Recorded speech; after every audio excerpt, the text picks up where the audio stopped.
So you keep hearing about Kubernetes. Maybe your company uses it, or you saw it on a job posting and panicked a little bit.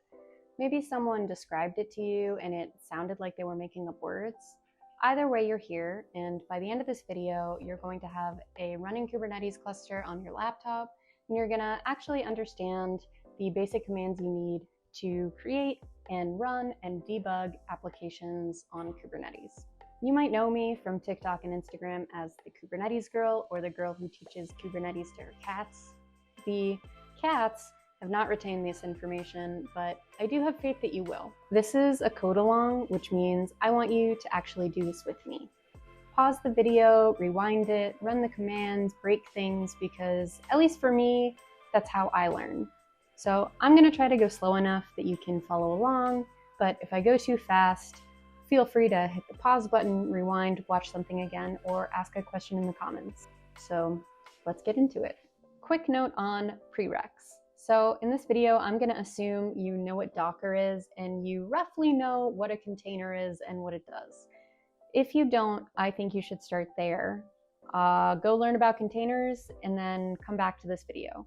Or don't, I'm not your mom, but I'm not gonna cover what those are here. Kubernetes. You have an application. It runs in a container. Great.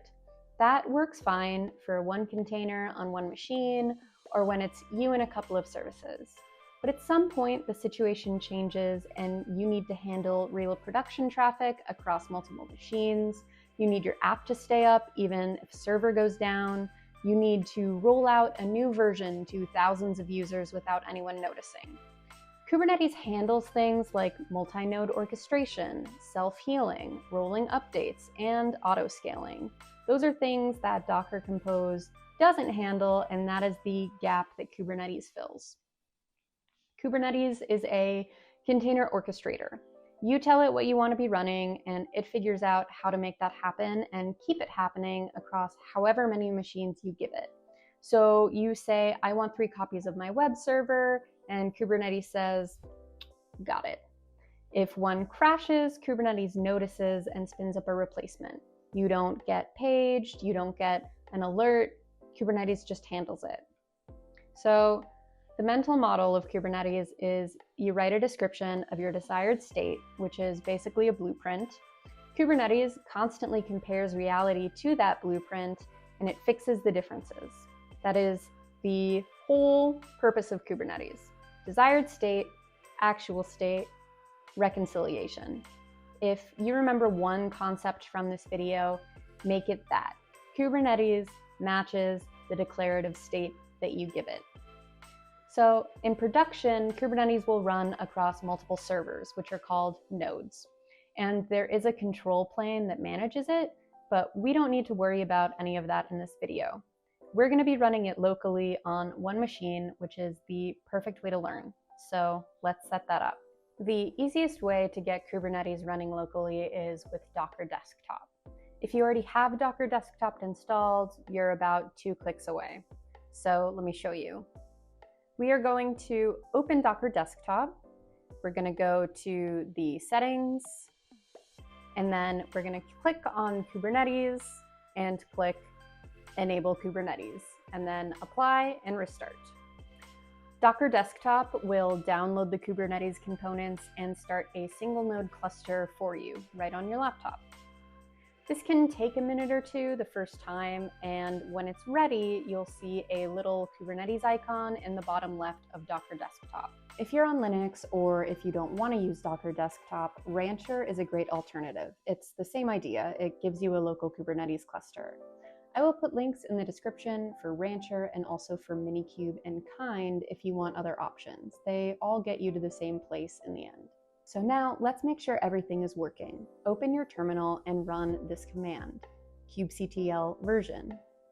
You should see a client version and a server version. If you see both, you're good. If you only see the client version and an error about connecting, then your cluster isn't running yet. You need to give Docker Desktop another minute to bring up the cluster. And then just to confirm our cluster is live, we'll run kubectl get nodes. You should see one node, which is probably called Docker Desktop, in a ready state. We're going to be running kubectl a million times in this video, not literally. Before we go any further, we're going to save ourselves a lot of time by aliasing kubectl to k. We're going to be running kubectl a lot in this video, and typing it out every time is tedious.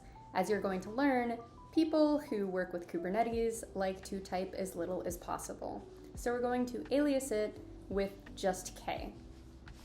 In your bash profile or your zhirsh, we're just going to alias k to equal kubectl. And we'll source that, and now we should get, great.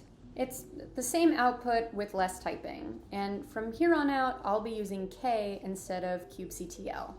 When I say it out loud, I'll try to still say kubectl, but I might say k. I'm talking about the same thing, it's just an alias. Is this a bad idea? No. Basically, everyone in the Kubernetes ecosystem does this. When you are looking online or reading forums, you are going to see a lot of k and not kubectl. You will also see some people go as far as aliasing the basic commands like get pods. They'll just say like kgp, or kubectl describe something, which we'll get to a little later. They'll just do like kd. You can type in Kubernetes often. If you're typing a command like kget pods, you can do kget po, and it'll do the same thing. People working with Kubernetes love to type as little as possible. While we're setting up our environment, I want to show you Crew. Crew is a plugin manager for kubectl. It lets you install community plugins that extend what kubectl can do. And two in particular are going to make your life better right away. First, we're going to install Crew with brew install Crew.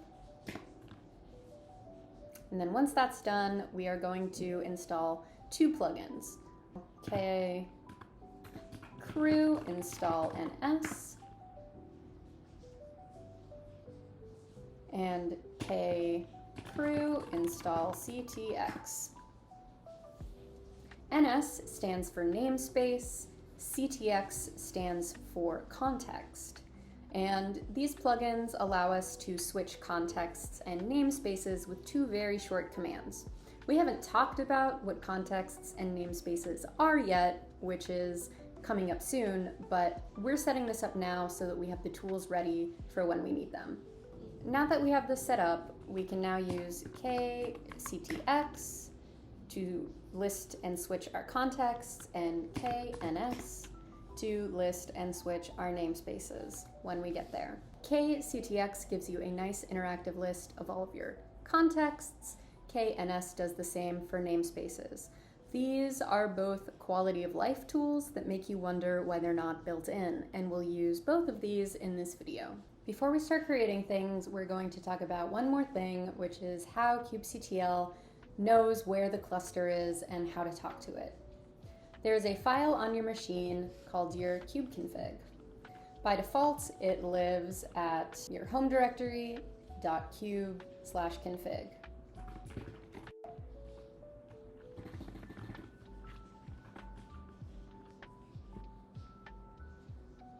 This file contains information about the clusters you can connect to, credentials for authenticating, and contexts that tie those together. A context is just a combination of which cluster, which user, and which namespace. So think of it like a saved connection profile. When you run any kubectl command, it uses your current context to know where to send it. We just set up crew ctx, which allows us to switch our contexts pretty easily. And if I had more than one context going right now that wasn't Docker Desktop, I would show you, but I don't. So just to show you why this is sort of a quality of life improvement, to see your current context using kubectl, you would type kubectl config current context, and then it will list out Docker Desktop. With the crew plugin, you just type out kubectl ctx context, and it shows you your context. Great. Now, if you want to get all available contexts, you can, which you also get with kctx, how I would switch to a context would be kctx context name, so switch to context Docker desktop. To list all available contexts with kubectl, it's kubectl config get contexts. And then to switch to a different context with kubectl, it's kubectl config use context, and then the name of the context. Right now, you, like me, probably only have one context, which is the Docker desktop context. In the real world, you might have contexts for dev, staging, production. If you are administrating clusters, you may have a context that logs you in as an administrator, and you may have a context that logs you in as a tenant, so you can get a good sense of permissions or usage. The reason this matters is that if you don't check your context before running commands, you might be talking to the wrong cluster, and bad things can happen. No one wants to delete a deployment in production because they thought they were pointed at dev. So check your context, make it a habit, or use something that posts your context to your command prompt while you are actively using it. And the same goes for namespaces. I'm not going to say that nobody remembers the syntax for it, but I never remember the syntax for it. So how we would do this is kubectl config set context namespace. Oh no. See? Current namespace default. It was a lot of typing. And with the plugin, KNS default. There you go. As for your kubeconfig, for now, don't worry about memorizing the structure. Just know that it exists, and that is where your connection information lives. A namespace is just a way to organize things inside of your cluster. So you can think of it like directories. You can have a dev namespace, a staging namespace, a monitoring namespace, specific app namespaces, and resources in one namespace don't collide with resources in another. By default, when you run a kubectl command, you're operating in the default namespace. And we can see what's in the default namespace by looking at kgetAll with namespace equals default. That's the same thing we're going to get right now if we run it without a flag, because we set our default namespace. If we want to look at all the namespaces, these are the namespaces right now. By default, when you run kubectl commands, unless you have set your namespace in your kubeconfig or using kubectl namespace ns with crew like we just did, you're operating in the default namespace, which is fine for learning. But I want you to know this exists because the number one why can't I see my stuff problem is answered by you created something in a namespace that is different than the namespace you're looking at. It is the Kubernetes equivalent of is the computer plugged in? And we can make a new namespace with k create namespace my namespace. K get namespaces, k get all namespace my namespace. There are no resources in there right now. We can change the default namespace.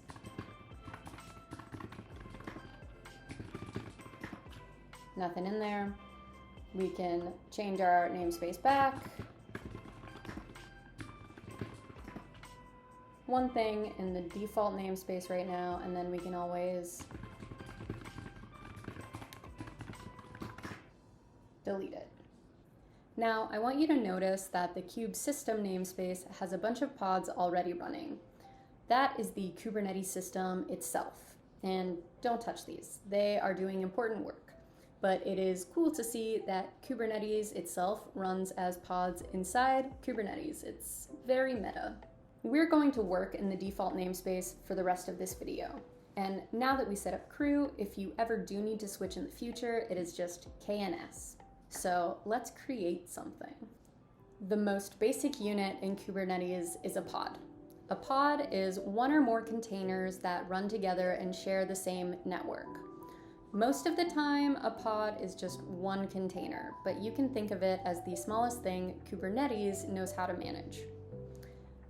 Now, the quickest way to create a pod is with kubectl run. This is the imperative way, meaning we are telling Kubernetes exactly what to do right now.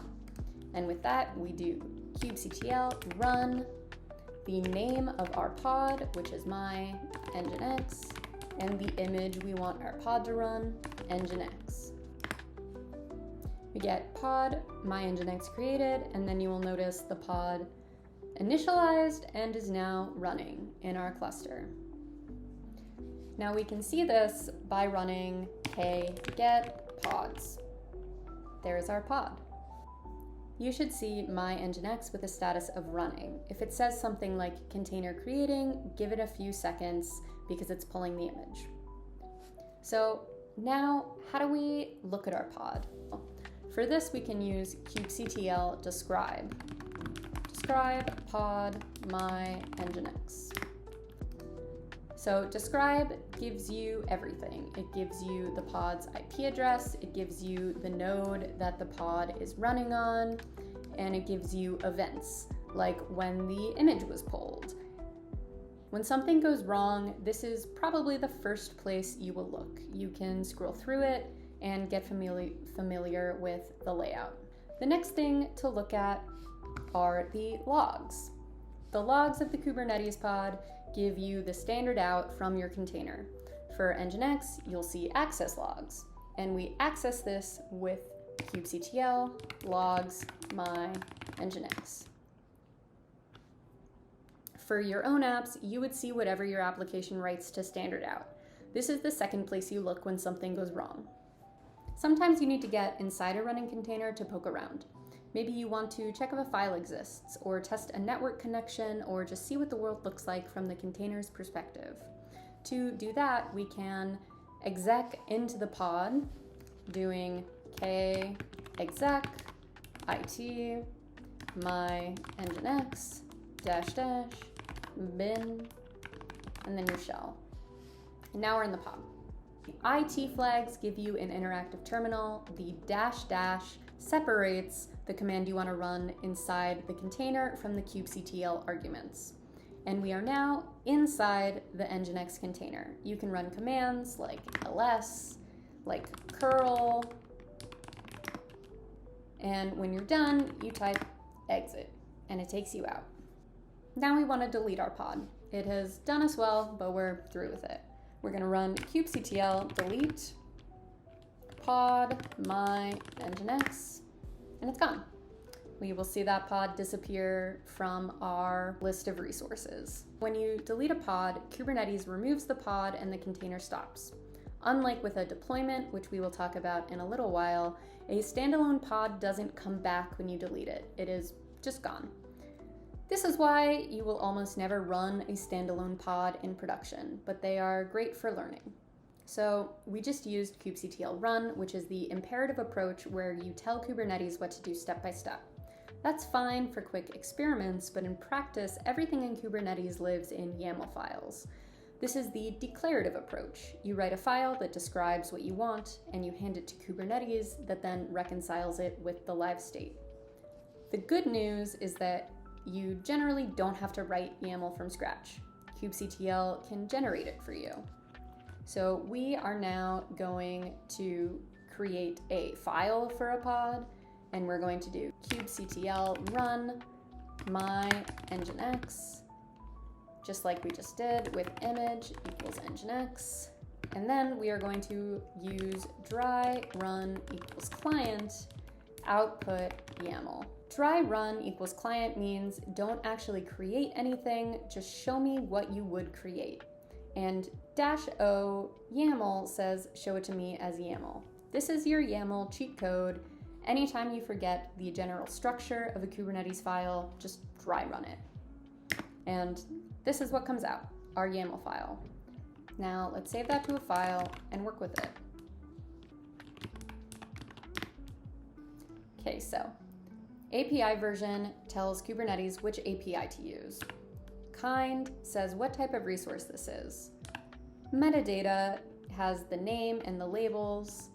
And spec contains the configuration. Inside of spec, you will have your containers, which is a list, and each container has a name and an image. The core structure of most Kubernetes application files are an API version, a kind, a metadata, and a spec. Now, using dry run will auto-generate the API version for you, which is great. But when you're writing YAML by hand and you don't remember what fields are available, there is a command called kubectl explain. So you can do k explain pod, and it will tell you what you need to create a pod. You need the API version, you need the kind, you need metadata, spec, and if you have questions about any of those, you can do kubectl explain pod dash spec, and it will tell you what you need in the spec, or what the options are for the specification. These are all of the various options. And if you wanted to do kubectl explain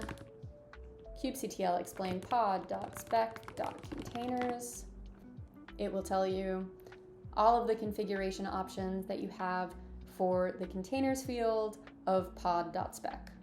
Explain gives you the description, the type, and the available subfields for anything in the Kubernetes API. It's kind of like the man pages, but for YAML fields. So if you ever find yourself Googling what fields does a Kubernetes deployment spec have, try kubectl explain first.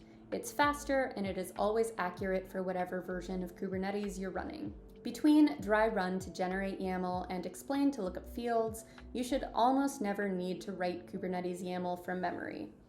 So now that we've written our pod, let's apply our pod. And we do that with kubectl apply-f and then the path to our file. In this case, for me, it's pod.yaml. If you put it in a different location, you'll just want to put the full path. And you'll see the pod was created, and now the pod is running. Apply here is the declarative verb. It means make reality match this file. So if the resource doesn't exist, create it. If it already exists, update it to match. This is the command that you're going to use the most in Kubernetes to create resources or update resources. You'll also see kubectl create-f in tutorials and the documentation. So what is the difference? Create-f will fail if the resource already exists, whereas apply-f will update it. In practice, apply is almost always what you want because it's idempotent. You can run it 10 times and it just makes sure reality matches your file.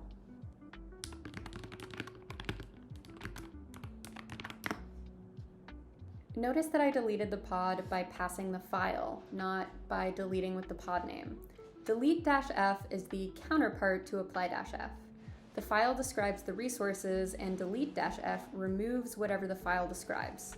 This is important because as your YAML file gets more complex with multiple services or multiple resources all declared within the same file, then cleaning them up one by one can be a pain, whereas delete-f cleans everything up in one shot, which is much better and much faster and much easier than hunting down all of your resource names. I said earlier that a pod can have more than one container, so let's talk about when and why you'd actually do that.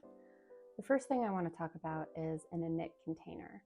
An init container runs before your main container starts. It runs to completion, and only after it finishes does the main container start.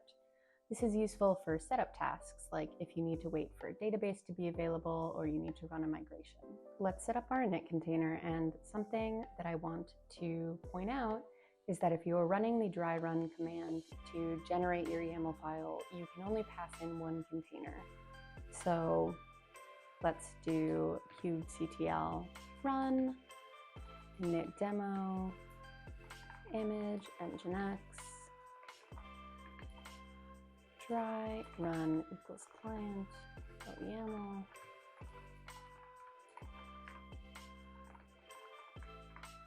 And so you'll see here we have our pod. It's called init demo. It has one main container with nginx. But if we want to add our init container, then let's call it,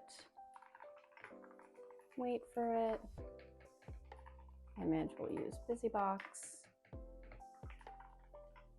And here we will have shell.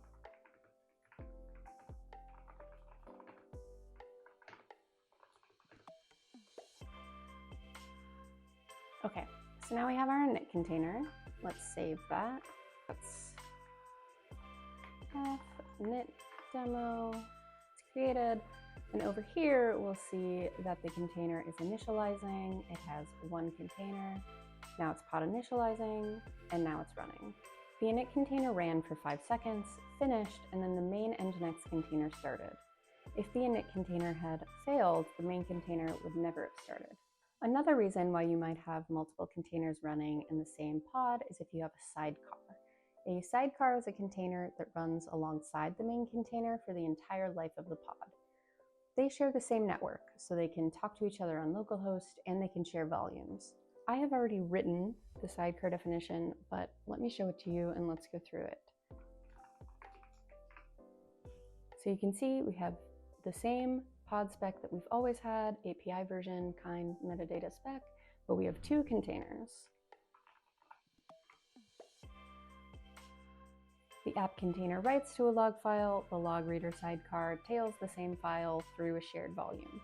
So they run side by side the entire time that the pod is up. And let's apply that.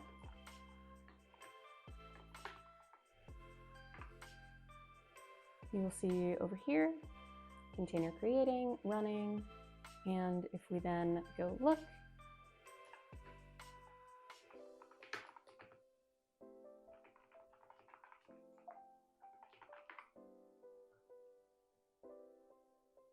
we have both of our containers in this describe. If we look at the logs,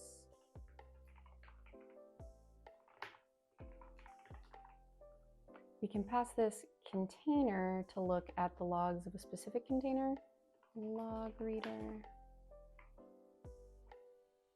If we ran it without that,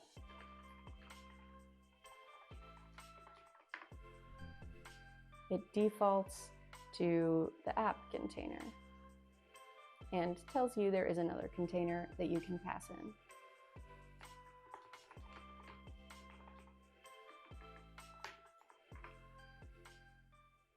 So far, we've been creating pods directly. In the real world, you will almost never do this. Instead, you'll create a deployment. A deployment manages pods for you. You tell it what container to run and how many replicas you want, and it handles the rest. If a pod crashes, then the deployment replaces it. And if you want to roll out an update, the deployment will handle that gracefully. So let's create one together. We've been using so far krun, but now we are going to use kubectl create. Kubectl create deployment, we'll call it my app. We're going to give it image nginx.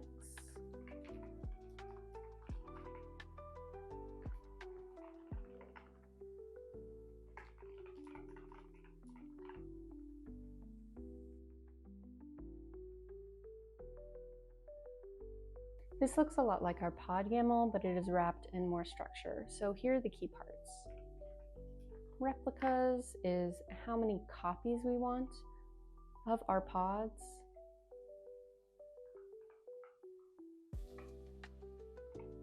And then match labels is how the deployment will find its pods. And then here under template, we have another spec. And this is basically our pod definition embedded inside the deployment.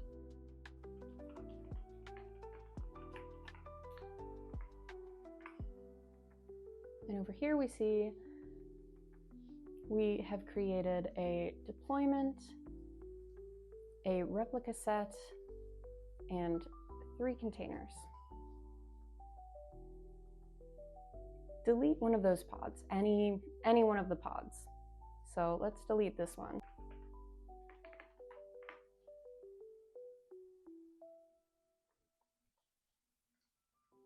And now we have a new pod. There's still 3 pods. One of them is brand new.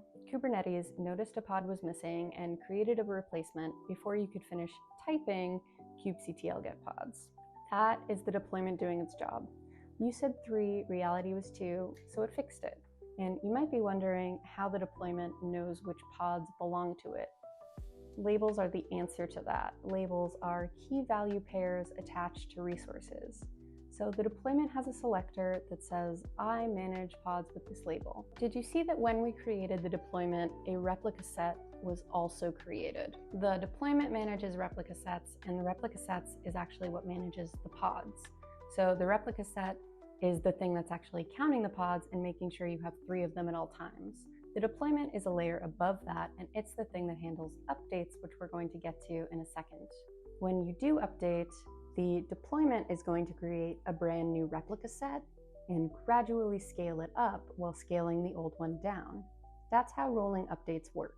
Why not just create replica sets directly? Technically you can, but then you lose the update and rollback machinery. So you'd have to manually create a new replica set and manually scale old ones down and manually track which one was the previous version.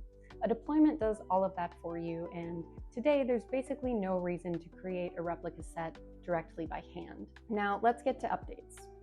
Sometimes you need to restart your pods because maybe you updated an environment variable and you need the pods to pick up the new values. To do this, you can do a rollout restart, which gracefully cycles all of the pods in a deployment. And we do that by doing k rollout restart deployment and then the name of the deployment.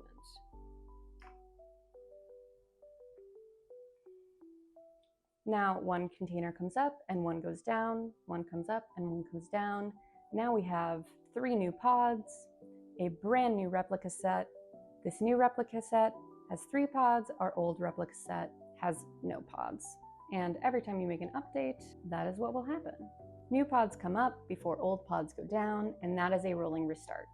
Kubernetes doesn't kill everything at once. It brings up new pods, waits for them to be ready, and then terminates the old ones. So your users get 0 downtime. So now we have 3 Nginx pods running, but how do you actually talk to them? Each pod has its own IP address, but those IP addresses are temporary. Every time a pod gets replaced, it gets a new IP address, so you can't really rely on pod IPs. Though you can see what they are if you do k get pods, which will give you just a little more information. So how do we connect to those pods? This is what a service solves. A service gives you a stable address that routes to your pods. It uses labels to find the pods, and it load balances traffic across them. So we're going to create a cluster IP by doing kubectl expose your deployment.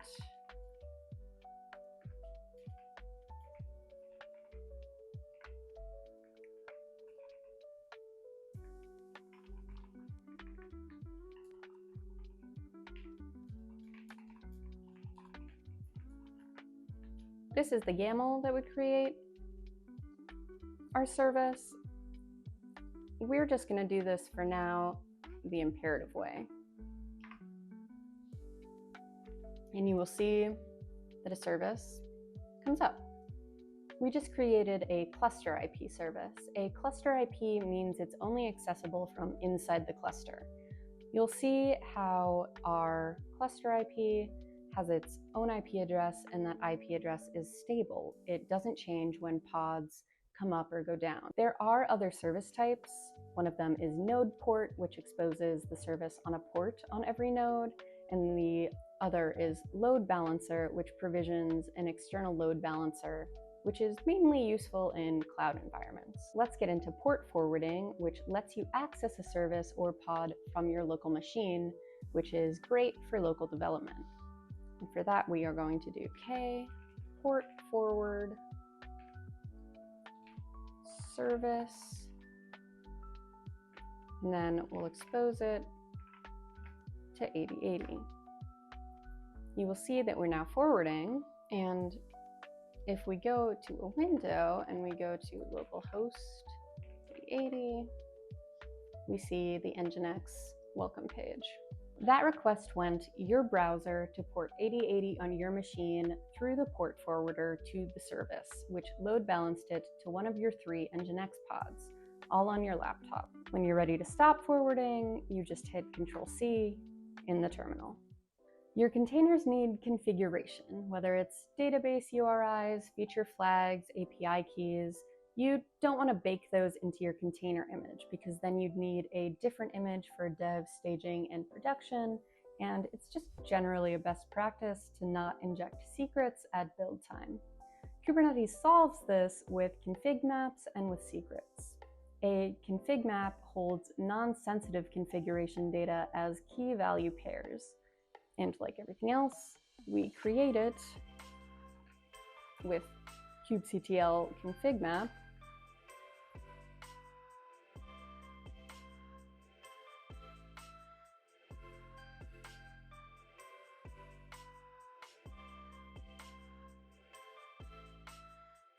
Now, you can mount a config map as environment variables in your pod.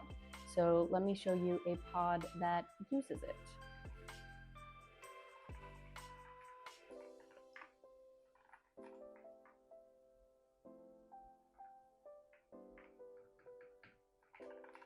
We'll run a command. Then we will put in env from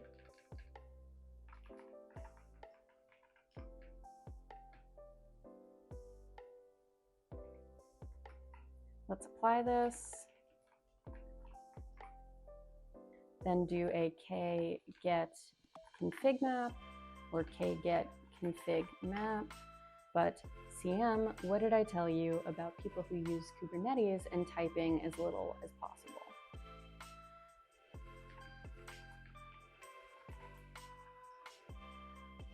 And here it is in the logs. If you change the config map, then you do need to restart the pod, and then you will see that there are new values. Secrets work the same way as config maps, but they are for sensitive data. So passwords, API keys, TLS certificates. Kubernetes stores them slightly differently and tries to limit their exposure. You can create a secret with the same create command we've been using, so kubectl create secret.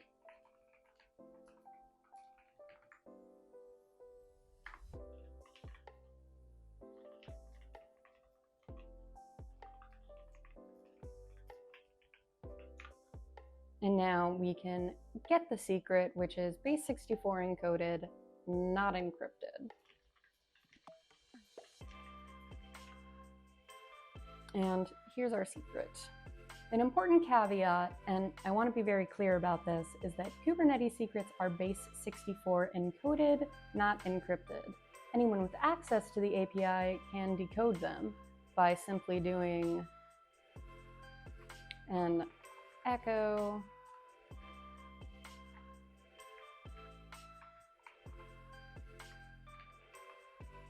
wow. In production, you would use something like sealed secrets or an external secret manager like Vault or GCP Secret Manager, but the mechanism for getting secrets into your pods is the same regardless of where the actual secret lives.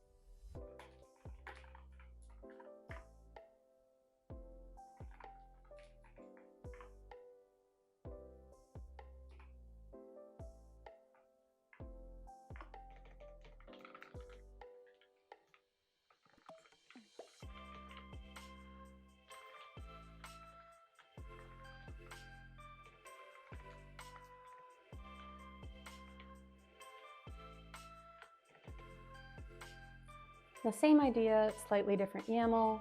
Pass in the env, the name, the value from secret key ref, the name of your secret, and the key that you're referencing.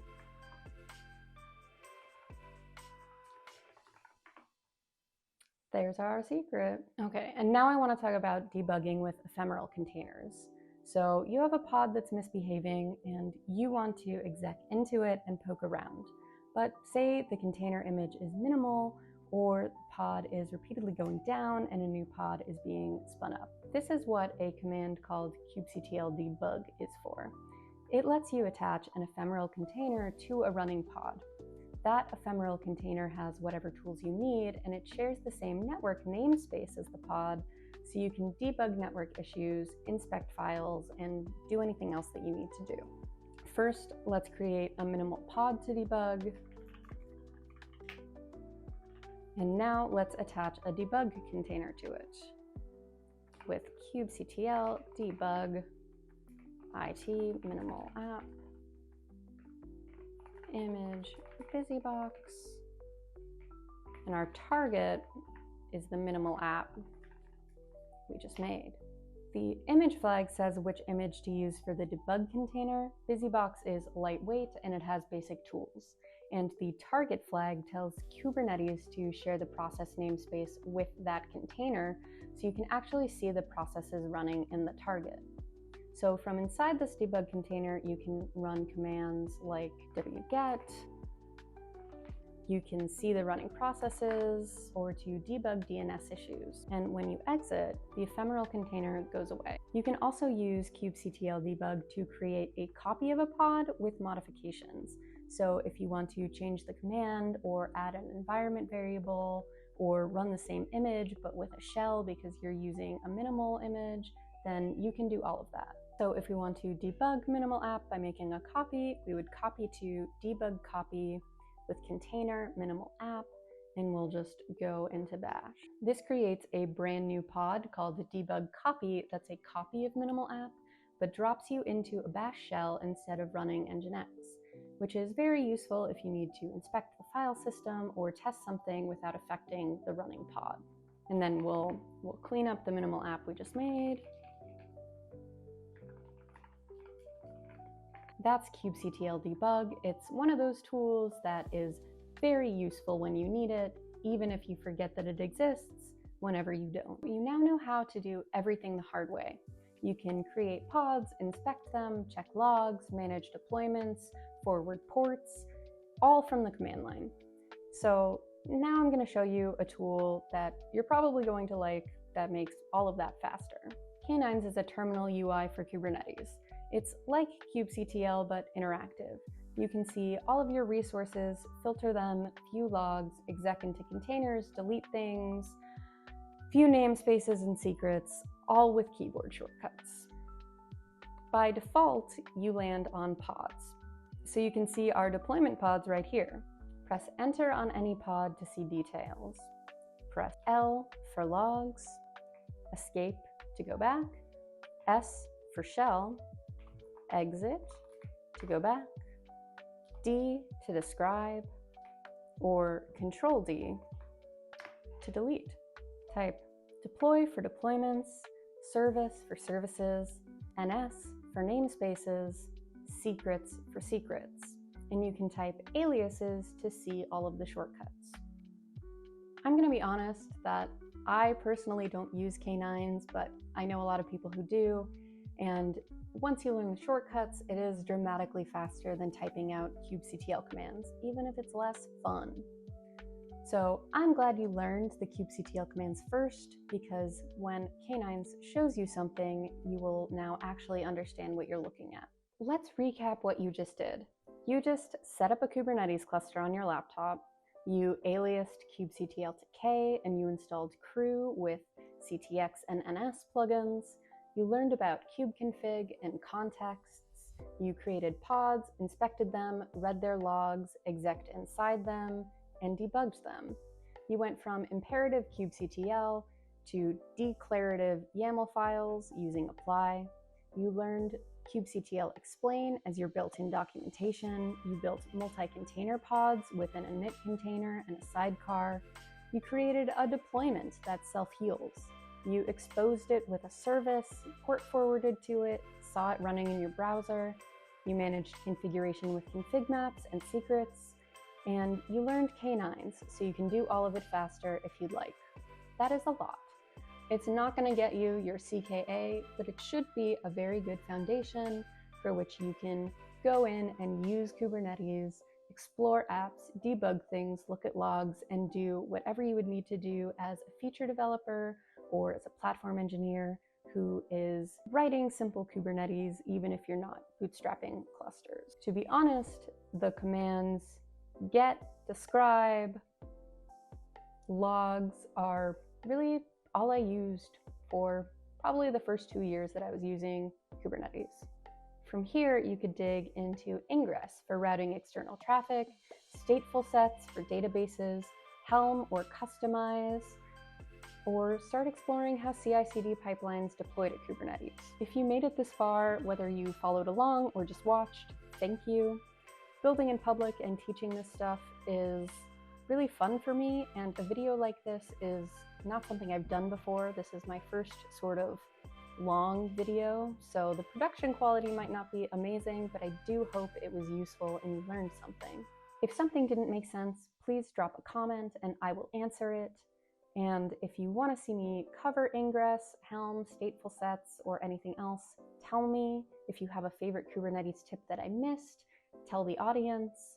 Like and subscribe if you like this content, and thank you. I'll see you in the next one.